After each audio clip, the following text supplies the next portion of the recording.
If you've ever experienced a power outage during wintertime, then you already know it can be really scary. And if you're not prepared for it, then it can be downright deadly. You also already know that relying on the government to help you during such a crisis is an exercise in futility. The best way to survive any crisis, such as the power going out during winter, is to be prepared. Obviously, having items like a generator, wood-burning stove, thermal blankets, etc. will come in very useful when you have no electricity and it's freezing outside. But what do you do if you're caught unprepared? In this video, we'll look at 6 ways you can survive the cold, even if you lack the usual survival gear. It won't be easy, but it can be done. Be sure to stick around until the end of the video because we're also going to give you some important bonus tips that you do not want to miss. Okay, let's get into it. Number 6, layer your clothes. This is probably the most obvious step, and yet people get it wrong.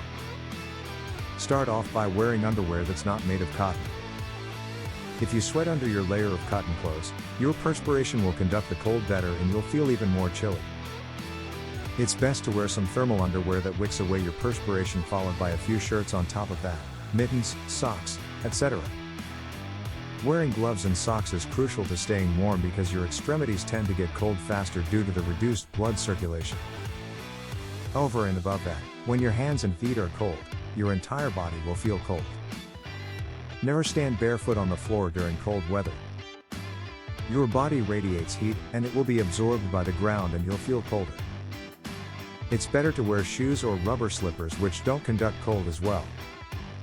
Number 5, smaller is warmer. Ideally, you should stay in just one bedroom that has a connecting bathroom/toilet. The smaller the room, the easier it will be to keep it warm. Try and get all your family members to stay in this room throughout the day so that their body heat radiates out and raises the temperature of the room. It would be a good idea to stay in a room upstairs in your house because heat rises up. It may not make that big of a difference, but every bit helps. Keep the room of your door closed and place a towel at the bottom of the door to prevent cold drafts. Even within the room, you can get smaller. What does that mean? It means you should set up a tent in your bedroom and huddle up inside of it. Now your living area has become even smaller and the heat from your body is trapped within the tent. Covering up with a pile of blankets, preferably wool, will help to keep you warm. Cold weather has a tendency to seep into your bones. It actually feels like that, but if you use blankets and layer up, you'll raise your core temperature and feel warmer. You may even wish to use a sleeping bag, then cover yourself with blankets while staying inside the tent. Once you understand the principle of trapping heat within a microenvironment, you'll know what you need to do. Number 4, wear a mask. Masks aren't just for communist pussies that are scared of getting the sniffles. By wearing a mask in the cold, you help prevent your body from losing as much heat. So, you'll stay warmer. It also helps to cover your face and keep it warm. Use a cloth mask like a balaclava if you have one. Number 3, use a hot water bottle. Heat water up in a mess tin or in some cookware and pour it into a hot water bottle. Of course, since the power is out, you'll need to use a portable stove to boil the water.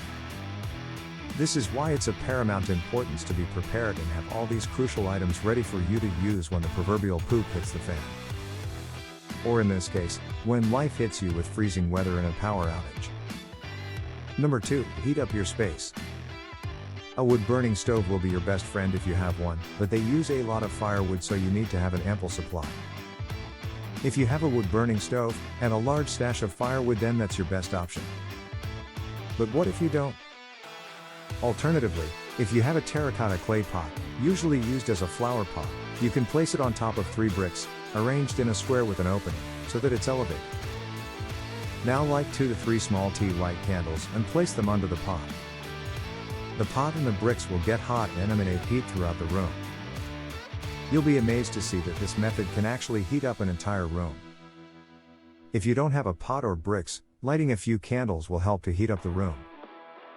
As long as there's an open flame, the air in the room will heat up to some degree. It's imperative that you have a carbon monoxide alarm in your room/house, if you're using indoor generators/wood stoves, etc. Carbon monoxide is an odorless gas that can knock you out, and even kill you, without you being aware. This is why portable generators should always be placed away from the house. But of course, you need to be prepared enough to own one, and unfortunately, not many people are well prepared. If you haven't already, then get a portable generator and stock up on the fuel you need to power it. It's one of the best decisions you will ever make. Number 1. Keep cold out. Besides just doing your best to stay warm, you'll also need to be proactive at keeping the cold out. Close the doors of all your rooms. Hang thick blankets on windows to prevent the cold from seeping in. Place towels at the bottom of all doors to prevent drafts. And now for some bonus tips.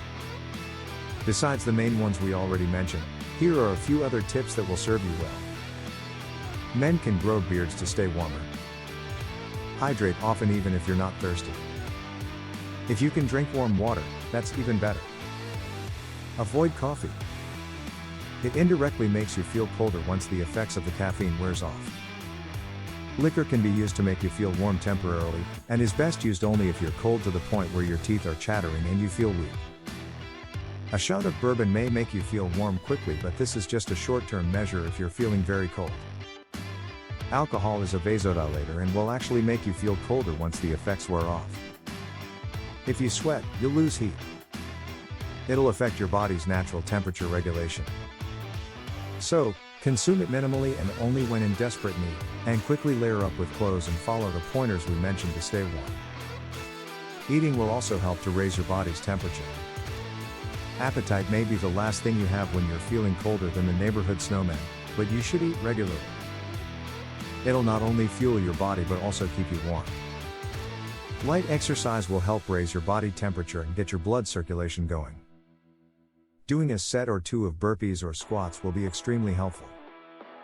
Alternatively, 2 minutes of skipping will do the job as well. Always remember not to exercise for too long. Short bouts will raise your metabolism, but if you start perspiring, you'll lose heat and your efforts will be counterproductive. Less is more. Get your portable stoves, thermal blankets, fuel, candle, packaged meals, thermal underwear, portable generator, hot water bottles, tents, mess tins and whatever else you think you'll need in order to stay warm. When the weather gets freezing cold and the roads get icy, not only will the stores be closed or empty of supplies, but trying to get what you want delivered may not be possible. Use the pointers in this video and stay warm and safe this winter. Before you go, please be sure to give us a thumbs up, subscribe if you haven't already, and click the bell icon to never miss our newest videos. Thanks for watching, and stay warm out there.